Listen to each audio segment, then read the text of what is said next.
What's going on YouTube? This is Elijah here, and let me welcome you to another video from the UberLifestyle.com, your one-stop shop for all things ride share and delivery alike. In this video, we're going to be covering bar rush protocols. Rightfully so, a lot of us, we become an Uber driver obviously to make money, but there's a lot of money to be made in the later hours of the night. Why?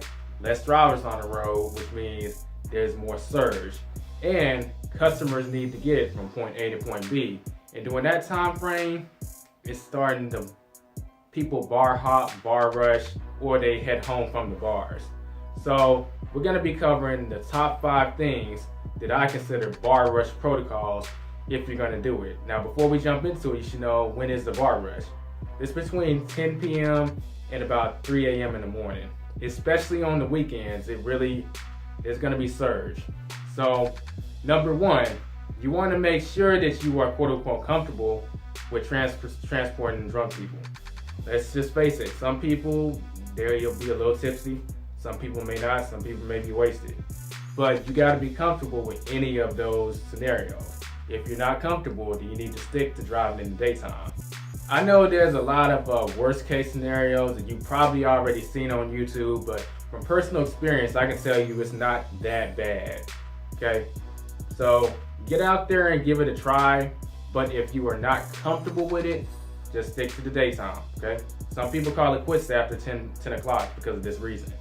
Number 2, make sure you verify the name, and until you verify it, keep your doors locked.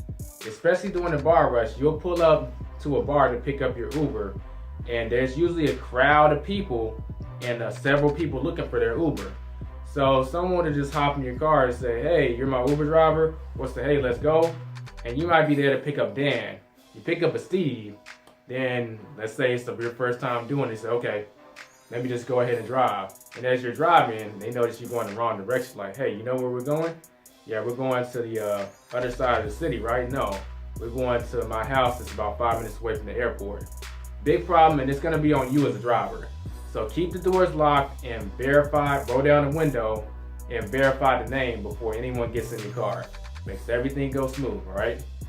Number 3, make sure you decide if you want this or not.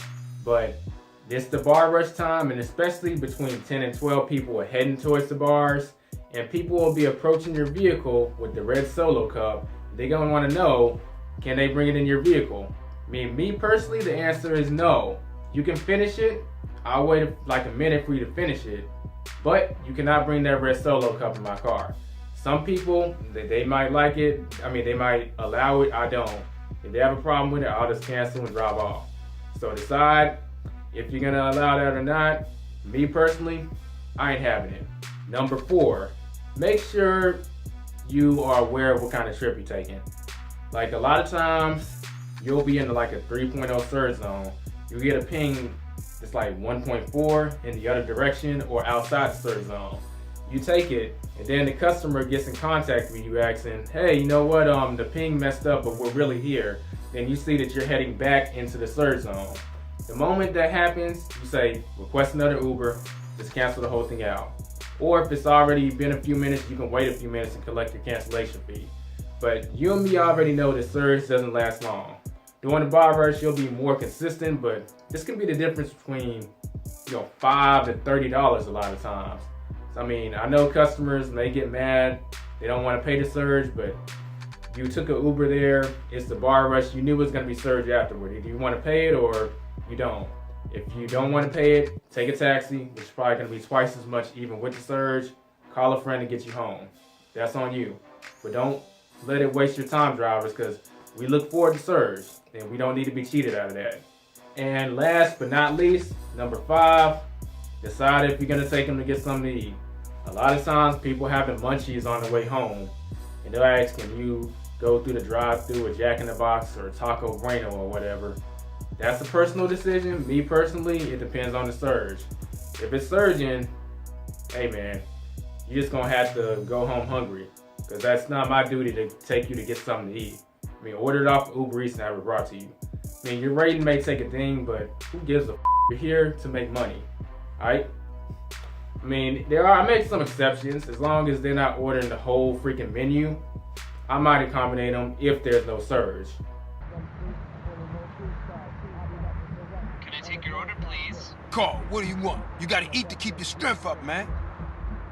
Hey, I'll take a number 9, fat boy. Give me a number 9, just like his. Let me get a number 6 with extra dip.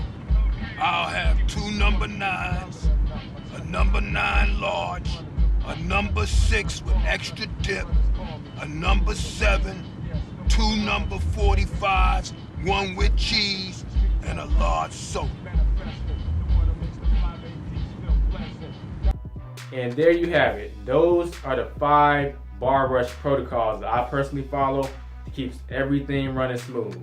If you want it to run smooth for you, I highly recommend you follow those and take them in consideration, because a lot of times we don't really think about this stuff. We just look at that surge, but this stuff will pop up. I already have an idea of how you're going to deal with it. That covers it for this video.